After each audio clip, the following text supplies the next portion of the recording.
Mga kababayan nating seniors, kung kayo ay 60 o 65 pataas at nakatanggap na ng SSS o GSIS pension, makinig kayo ng mabuti dahil mayroon akong napakahalagang balita para sa inyo ngayong Nobyembre 2025. Hindi ito basta kaarawan na mensahe o simpleng reminder lang, kundi isang malaking pagbabago na direktang makakaapekto sa inyong bulsa at sa pagplano ninyo para sa Pasko at Bagong Taon.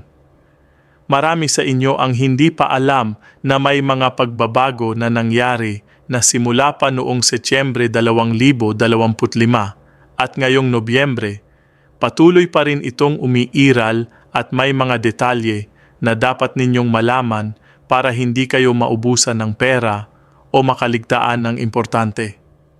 Alam ko na marami sa ating mga lolo at lola ay umaasa lang sa pensyon para sa gamot, kuryente, tubig at pang-araw-araw na gastos. Kaya naman ang video na ito ay para sa inyo, para maintindihan ninyo kung magkano ang talagang darating sa inyong account ngayong buwan, kung may nadagdag ba o nabawas, at kung paano ninyo maitatago o masusulit ang bawat piso na inyong natatanggap. Kaya manatili sa akin hanggang sa dulo, dahil ang mga tips na ibibigay ko ay maaaring magdagdag ng libu-libong piso sa inyong ipon bago matapos ang taong ito. Ngayong Nobyembre 2025, patuloy na nararanasan ng lahat ng SSS pensioners ang benepisyo ng historic na Pension Reform Program na nagsimula noong Setyembre ng taong ito.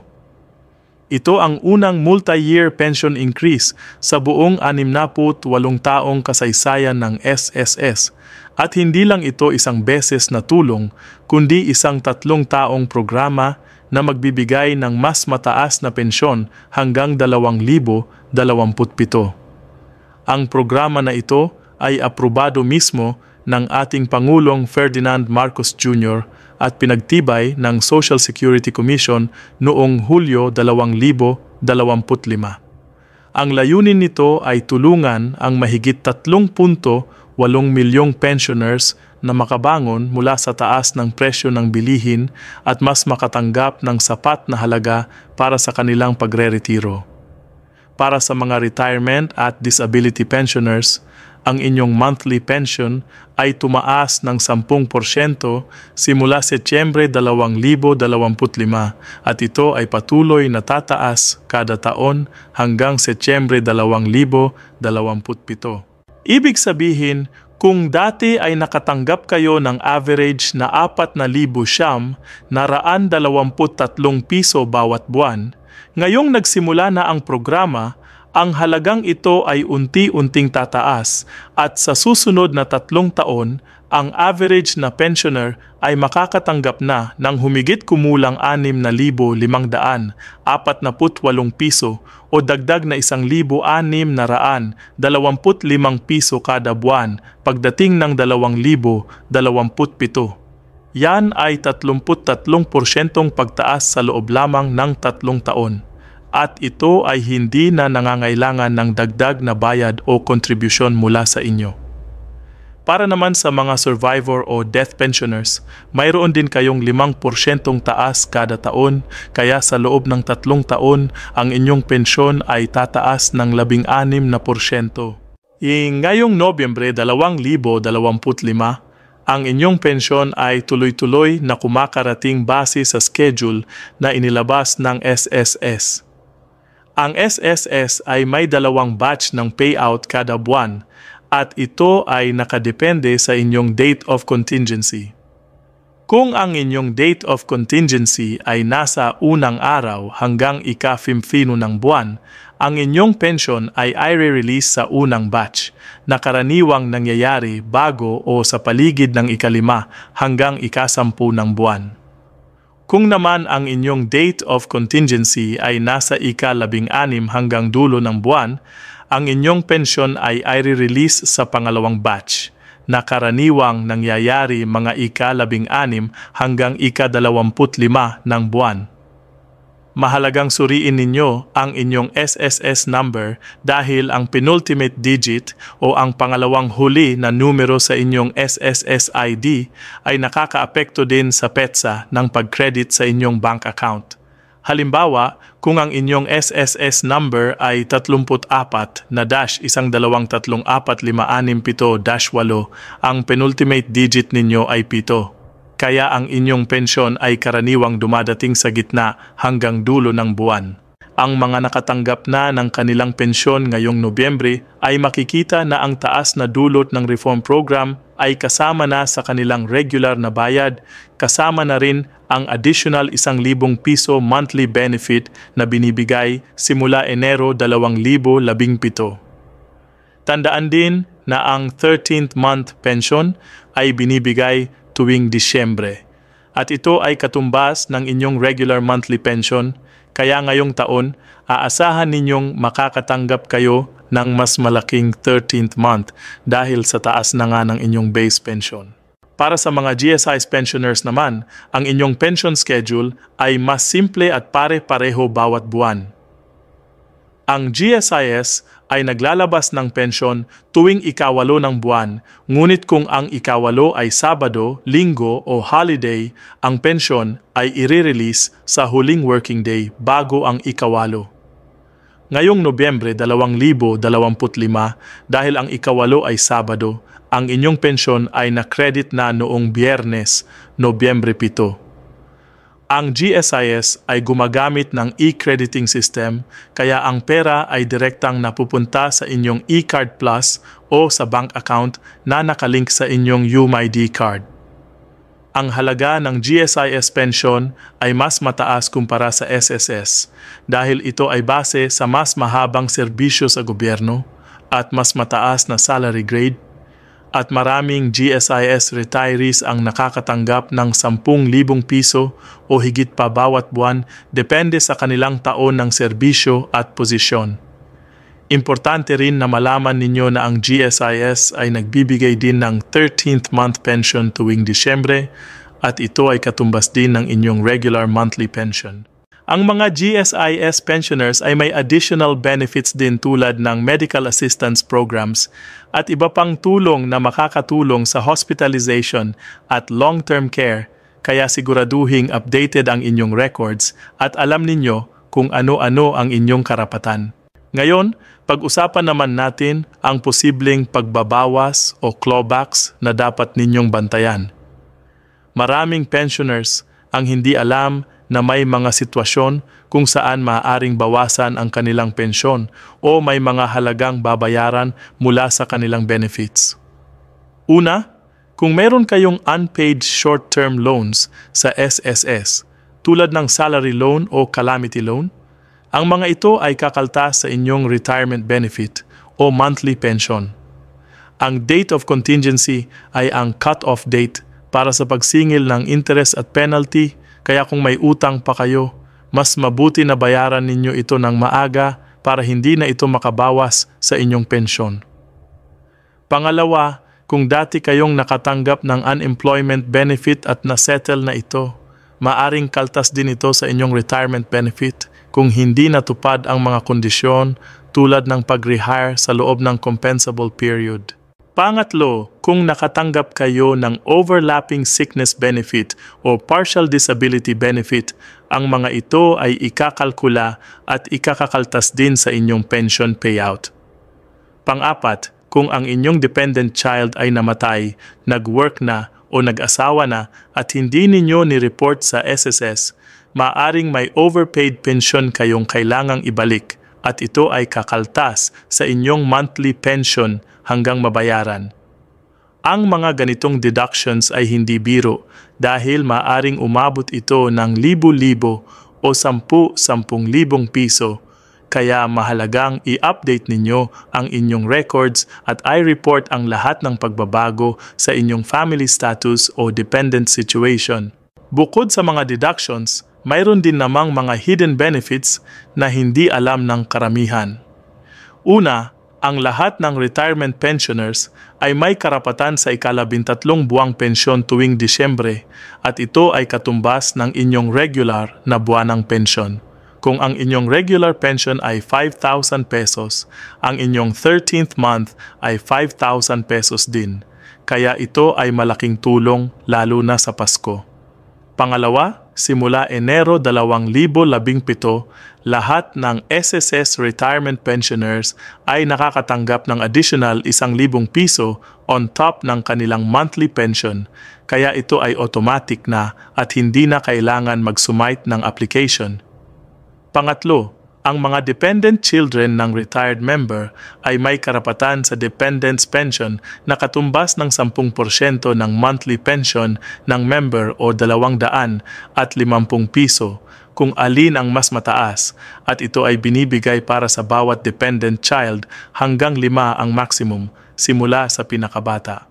Pang-apat, kung ang retiree pensioner ay namatay sa loob ng 60 buwan mula nang magsimula ang monthly pension at walang primary beneficiaries, ang secondary beneficiaries ay may karapatan sa lump sum benefit na katumbas ng total monthly pension para sa natitirang buwan ng 5-year guaranteed period. Pang-5, may option din ang mga retiree na makatanggap in advance ng first 18 monthly pension in lump sum, discounted sa preferential interest rate. At ang option na ito ay pwedeng gamitin upon filing ng initial retirement claim. Ang mga benefits na ito ay madalas na hindi nalalaman ng mga pensioners, kaya suriin ninyo kung entitled kayo at huwag palampasin ang mga ito. Pag-usapan din natin ang mga tax implications ng inyong pensyon. Sa ngayon, ang retirement benefits mula sa SSS at GSIS ay generally tax-exempt. Ibig sabihin, hindi kayo babayaran ng income tax para sa inyong monthly pension. Ito ay dahil sa Tax Reform for Acceleration and Inclusion Law o TRAIN Law na nag-exempt sa mga retirement benefits mula sa government pension plans. Ngunit importante pa rin na mag-ingat at i-keep ang inyong records dahil kung mayroon kayong ibang income sources tulad ng rental income, business income o interest from investments, ang mga ito ay maaring taxable pa rin at maaring kailangan ninyong mag-file ng income tax return. Kung kayo ay may UMID card o SSS ID at registered sa MySSS o GSIS Touch app, mas madali kayong makakatrack ng inyong pension history at makaka-download ng Certificate of Pension na pwedeng gamitin para sa mga transactions na nangangailangan ng proof of income. Yung tax exemption ng pension ay isang malaking benepisyo dahil ito ay nangangahulugang ang buong halaga ng inyong pensyon ay mapupunta sa inyo at hindi na babayaran ng buwis. Kaya huwag na huwag kayong magtitiwala sa mga taong magsasabing, kailangan ninyong magbayad ng tax para makuha ang pensyon dahil ito ay scam at wala kayong babayaran na ganoon. Para sa mga gustong ma-maximize ang kanilang retirement income, narito ang ilang payout strategies na maaari ninyong isaalang-alang. Una, kung kayo ay may option pa na mag-delay ng inyong retirement past age 60, ito ay pwedeng magresulta sa mas mataas na monthly pension dahil mas marami kayong contributions at mas mahaba ang inyong contribution period. Pangalawa, kung may asawa at mga anak kayong dependents, siguraduhin na register sila properly sa SSS o GSIS para makatanggap sila ng dependents pension o survivor benefits sakaling may mangyari sa inyo. Pangatlo, kung kayo ay may unpaid loans sa SSS, pag-isipan kung mas maigi ba na bayaran muna ito bago mag-retire para hindi na ito makabawas sa inyong lump sum retirement benefit o monthly pension.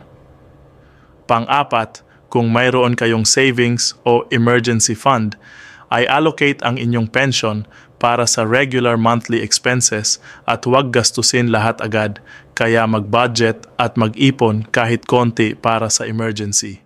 Pang-5, samantalahin ang mga additional benefits tulad ng medical assistance programs ng GSIS o ng SSS para sa hospitalization kasi ito ay malaking tulong lalo na sa mga may sakit o nangangailangan ng regular check-up.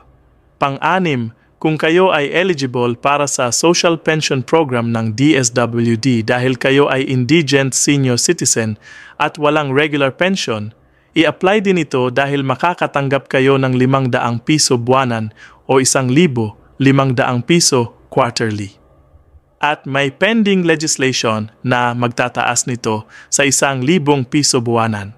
Pangpito, kung meron kayong contributions sa both SSS at GSIS dahil nag-work kayo sa both private at government sectors sa magkaibang panahon, siguraduhing i-claim ninyo both pensions dahil entitled kayo doon basta walang overlapping periods at hindi ninyo ni-refund ang inyong SSS contributions nung lumipat kayo sa government.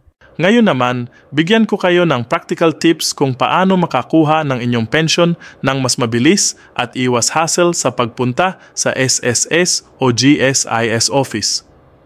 Una, ay download ang My SSS app para sa SSS pensioners o ang GSIS Touch app para sa GSIS pensioners dahil dito kayo makaka-check ng inyong pension schedule, pension amount, contribution history, at makaka-download pa ng certificates na kailangan ninyo. Pangalawa, ay enroll ang inyong bank account para sa direct credit ng pension kasi ito ang pinakamabilis at safest na paraan para makatanggap ng pera at hindi na kayo maghihintay ng mahabang pila sa bangko o sa ATM. Pangatlo, ay update ang inyong contact details at address sa SSS o GSIS para makatanggap kayo ng SMS notifications o email alerts tungkol sa inyong pension release dates at mga important announcements.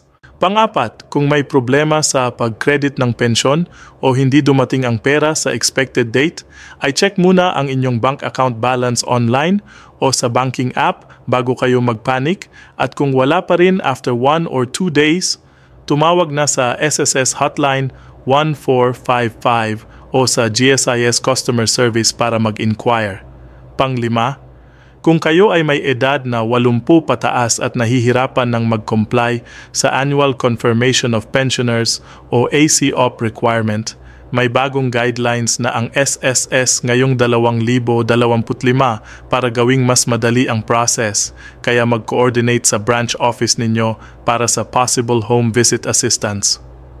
Pang-anim, kung kailangan ninyong mag-change ng bank account para sa pension crediting, pwede ninyong gawin ito through online application sa My SSS o GSIS Touch o sa branch office with valid ID at bank certificate.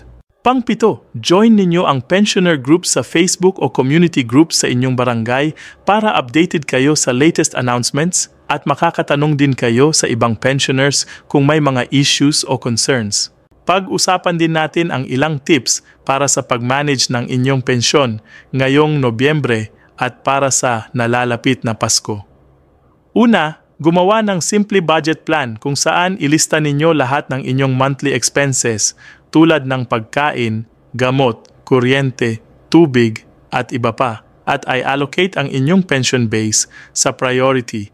Una ang pagkain at gamot, tapos ang utilities at rent, at kung may natira pa, ay pwede nang itabi para sa emergency o para sa Pasko.